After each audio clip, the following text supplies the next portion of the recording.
Hello my friends, welcome back. Today we have quite a large book haul. I'm not super proud of this. I didn't think there'd be as many books to show you as there is, but apparently I've done more book shopping in the last couple months than I thought I have. So we have a lot to go through. I think I didn't realize how many I'd bought because I've just been buying like 1 or 2 books here and there, an Amazon order here and there. Turns out I have a lot of new books. Some of these I have already read, some of them I haven't. This is like a collective haul. Like these are all the books I have somehow acquired over the past few months. So let's just jump straight into it. Starting off with a cute little contemporary romance, I picked up Love Light Farms by B.K. Borison. I have seen so much about this book. I think it was quite popular at the end of last year. I think it's set at like a Christmas tree farm. I am planning on reading this like not at Christmas, so hopefully that's okay. But this book, along with all of the other books in its little companion series, was recently traditionally published, which means you can get it in like normal bookstores here in Australia. And I saw this at Big W and I was like, this little series looks so cute. Like the covers look cute, the spines look cute. I don't know anything actually about them, but I hope I love the first one because I want to get the whole little set just because it would be so cute on my bookshelf, and hopefully it'll just be a cute little romance, you know? It looks really short. It's like just over 300 pages, which is stunning.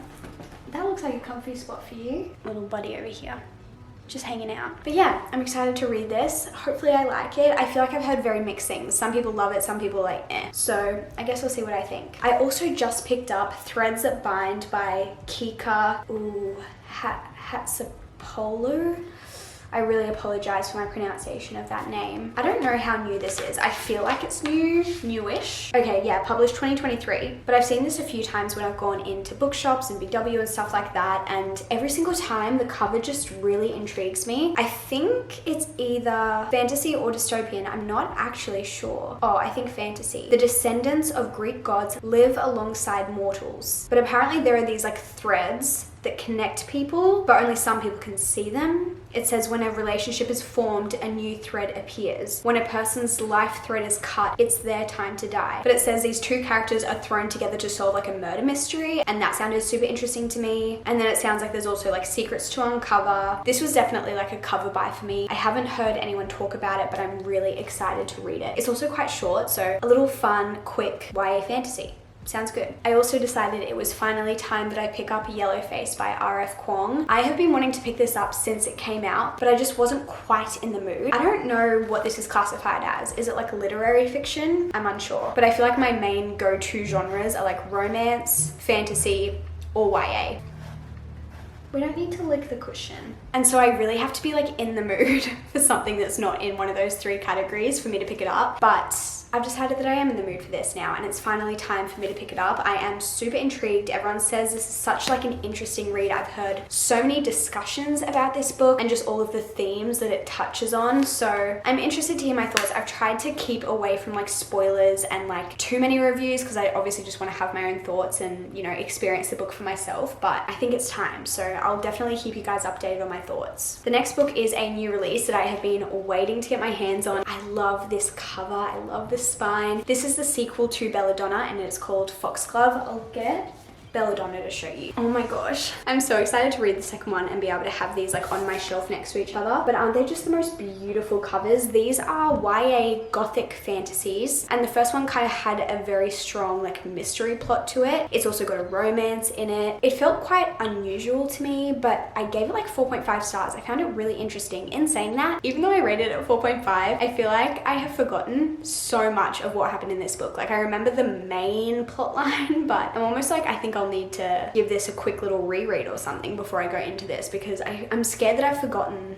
too much. I don't know why some books are like so unforgettable to me and like can't stop thinking about them, and then some I'm just like I actually don't remember a single thing about them. But either way, I'm very intrigued to see how the series continues. Next up, I have been in my YA mystery era, I guess. All of the books that I'm about to show you are like YA mystery, YA thriller vibes. So first of all, I picked up the entire Truly Devious, well, technically Truly Devious is a trilogy, but then they also have a little like spin-off, and then they also have another spin-off which I haven't read yet because I can't really find it in Australia right now, but hopefully I'll get my hands on it soon. But I read the series a while ago and I literally just have not stopped thinking about it. I read it from the library, so I decided that I wanted to get the physical copy of it. I just like love the covers and I love how they look all together. If you haven't read Truly Devious, I would highly recommend it. I honestly just think it's so fun. It's a YA mystery. It's set at a boarding school. We follow Stevie Bell and she is at this school, which is like a really prestigious school for like gifted children, and each child is kind of gifted in a different area, and Stevie Bell is really good at true crime, which is kind of random, but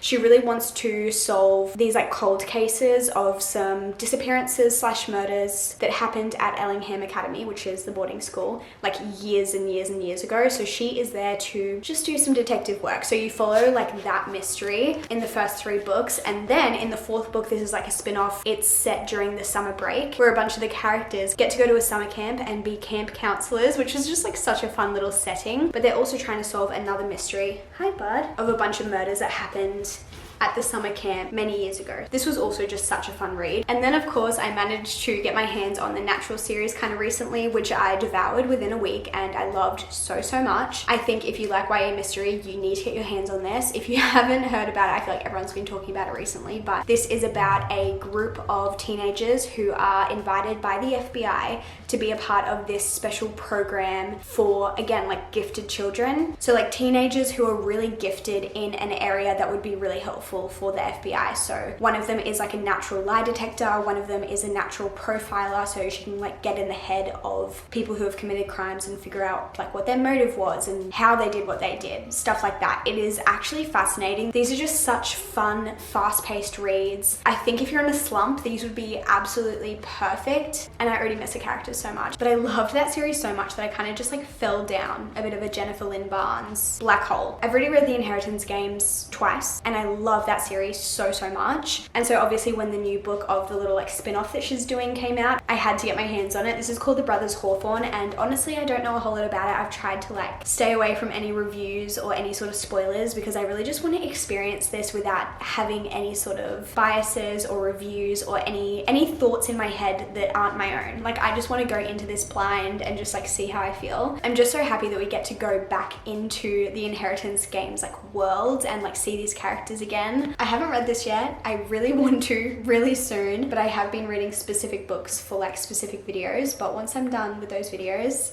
you best believe this will be my next read. And while I was reading The Naturals, I was looking at the back page where it just talks about Jennifer Lynn Barnes' other books. So obviously we have the Natural series and the Inheritance game series, The Brothers Hawthorne. I was obviously already aware of those ones, but then it had a little picture of the debutantes and I was like, what is this series? I haven't heard of this. So of course I ordered it straight away. The first book is called Little White Lies and the second book is called Deadly Little Scandals, and these are just so cute. I love the covers of these, and again, I don't know anything about these except that they're written by Jennifer Lynn Barnes and I think they're like YA mysteries, so I just ordered them and was like, I'm sure I'm gonna love them. It says it is about 18-year-old auto mechanic Sawyer, whose estranged grandmother shows up to her apartment and offers her a 6-figure contract to participate in a debutante season. So I'm assuming she's kind of like a tomboy, she doesn't like care about hair and makeup and all that sort of stuff, and now she's forced into like the world of learning to be a lady, which I guess is not her forte. But then it says she's drawn into a group of debutantes with scandalous, dangerous secrets of their own, and she discovers her family isn't the only mainstay of high society with skeletons in their closet. That is just so fascinating to me. I'm really excited. It kind of gives me similar vibes to Tiny Pretty Things, is that what it's called? Yeah, Tiny Pretty Things, which was a YA mystery duology that was set at a ballet school where it was all very like prim and proper, but everyone had all these like secrets, and I loved that duology. So I'm hoping this might give me like kind of similar vibes, but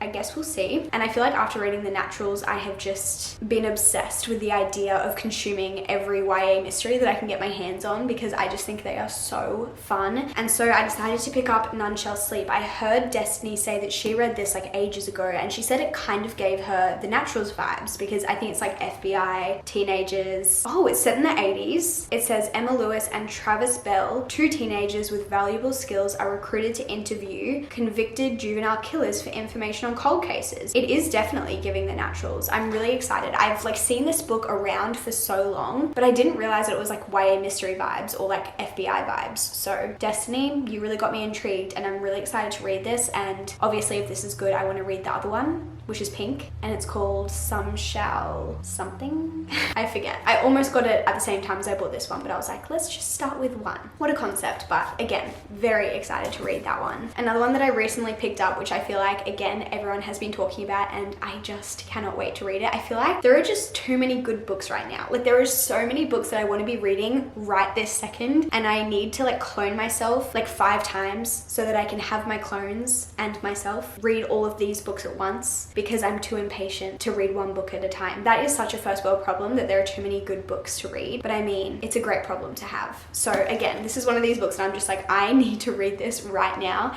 This is Powerless by Lauren Roberts. Bestie Sarah has been raving about this. Although I've heard everyone talking about it and everyone raving about it, I don't actually know that much about what the book is actually about. So I think from what I've heard, it is enemies to lovers, obviously fantasy. I think some people have powers, some people don't. There's a girl that doesn't have powers and she's pretending to have powers potentially. Hunger Games vibes. That's all I really remember. But Sarah said that it's really fast paced and like action packed, so I cannot wait to read this. And then I also recently picked up Forget Me Not by Julie Soto. I do wish that we had the US cover. I'll put a picture on the screen because the US cover is beautiful. I'm not like a huge fan of like cartoon covers. Like I don't mind them, but they're not my favorite. Like I'd much rather have something like this than something like this, but the US version of this one is just gorgeous. Like the artwork is stunning. And again, I don't know too much about this. I've heard amazing reviews about it. I do know that it's second chance. I think she broke his heart, which is a little bit unique. I feel like it's often the girl getting her heart broken, and she works in the wedding industry, wedding planning industry, could be off with the details there. And then he is a florist, and I saw like one quote or something on TikTok maybe, and it was something along the lines of he hasn't been able to use like one specific flower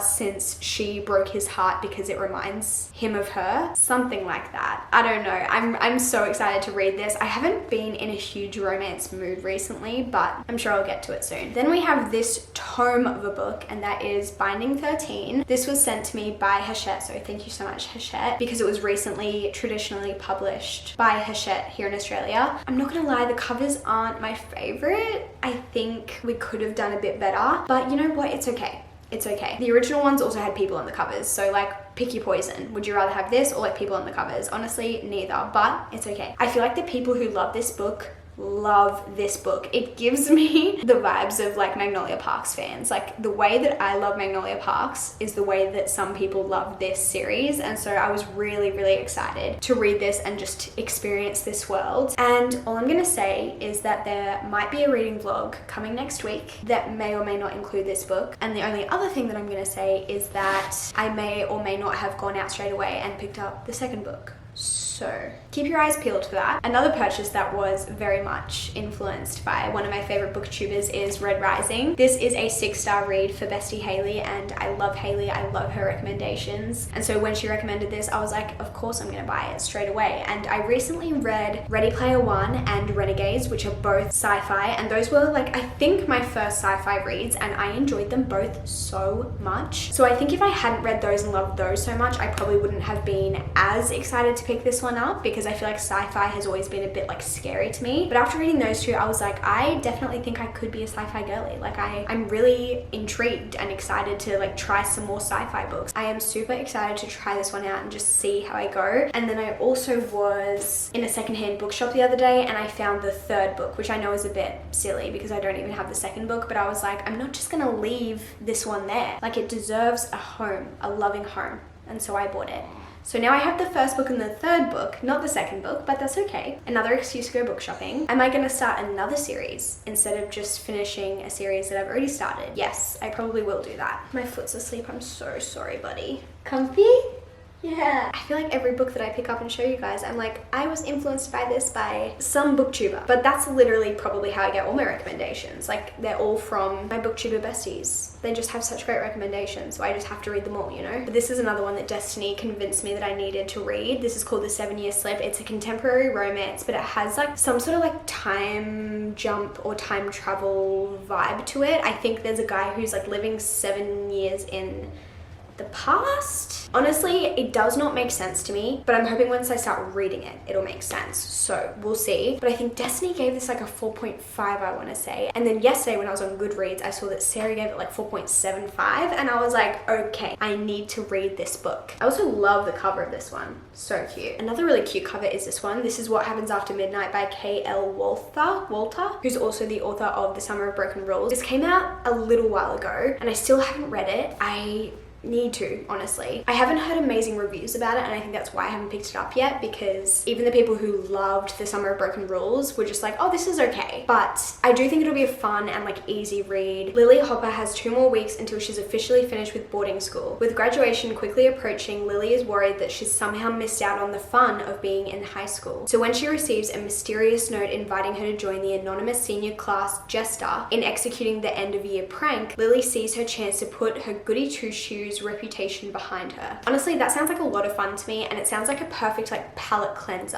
kind of read. I also recently picked up the entire Shades of Magic trilogy. I just got the box set and I've actually already read all 3 of these, and unfortunately I wasn't as impressed with these as I thought I was going to be. I thought I was going to be obsessed, and I enjoyed these, but they weren't as good as the other V.E. Schwab books that I've read, in my opinion. Like, just to me personally, I think my favorite book by V.E. Schwab would still have to be Vicious, and then probably The Invisible Life of Addie LaRue, and then Vengeful, and then these. The second book was definitely my favorite, but overall it was just like fine to me. But I think that V.E. Schwab is coming out with some sort of like either continuation or like a spin-off series that's set in the same world. I'm unsure of the details, but I'm glad I've read this so that I can read the other book that she's coming out with when it comes out, because I think it's going to be her next book. I'm hazy on the details, but I'm glad I've read these. That's more than I can say with a lot of the other books that I'm hauling today. Guys, these books are making me so happy. I also decided that I apparently needed the US copies of People We Meet on Vacation and Book Lovers. These editions are just so much cuter than the UK ones. I hate to say it, like I wish I loved the UK/Australian ones, but the US ones just really have my heart, and I already had the original US Beach Read edition because back when I read Beach Read in 2021, as far as I'm aware, you couldn't even get like the Australian one. Like, it wasn't published in Australia, like this was the only cover you could get. So that's the one that I originally had. But I just love these covers and these spines so much. So I did buy more copies of books that I have already read in a slightly different edition. And actually continuing on with that theme, I also bought another copy of Magnolia Parks. This is the German edition. Do I speak German? No. Actually, Guten Tag, Dankeschön. That's all I have for you guys. I learned German when I was in like 4th grade, but that's all I remember. I really apologize. But the reason I bought this was actually because I thought it was going to come with sprayed edges, because the product image did have sprayed edges. I have been informed since then that it was only like the first print or like the first edition that had the sprayed edges, but also don't put the sprayed edges in the photo if you're not going to send me the sprayed edges, you know what I mean? However, I got a refund, all is well, and they said I could keep the book, and I was like, amazing! Now I just have like a free copy of Magnolia Parks. And then I was kind of like, maybe I just need to collect every edition of Magnolia Parks possible, because this is my 4th one. I have the indie published, the trade paperback, the normal UK paperback, and now the German edition. So I'm on my way. Gotta collect them all, you know what I'm saying? But what I really love about this edition actually, and why I'm really glad that I get to keep it, is because it has these like fold out pages at the front and the back, and I think they're just so beautiful. And these are actually like the photos that are on the original indie published version, like on the back. So I'm not mad. It's honestly a really beautiful edition, and it's still a little bit different from my Australia/UK edition. This is the difference for reference. Obviously just like a bit of a color change, and then the spine is actually quite different. So again, I'm just happy that I get to collect them all, because this is just my favorite book in the world. So I need every edition possible. I recently also got sent The Long Game by Elena Armas. I've heard people say this, and I don't think I'm saying it correctly, but this is the author of The Spanish Love Deception, which I'm not gonna lie, I didn't like that book. And I also DNF'd The American Roommate Experiment. However, I am willing to give this a go, because it might be different. I'm hoping it is. I feel like honestly a big criticism that I had for The Spanish Love Deception is that it was just too long. And I didn't like hate it. It was just too long, and it was just kind of boring to me. Like, it just wasn't anything special. It wasn't bad, it just wasn't anything amazing. And so you know what? I'm not gonna hate it until I've tried it. And this book is definitely a lot shorter, so I'm really excited about that. I'm not a huge fan of long romance books except for a few exceptions. But this one has something to do with soccer. When an embarrassing video of Adeline goes viral, her father sends her to a small town to turn around their struggling soccer team. She arrives armed with plans to kick them into shape, only to find a group of 9-year-old girls. One person is there to help, Cameron Caldani, a goalkeeping legend who is inexplicably in town. But after an unfortunate incident involving a rooster, the two find themselves on opposite sides. It's just the postman. It's okay. I also hate strangers coming to my door.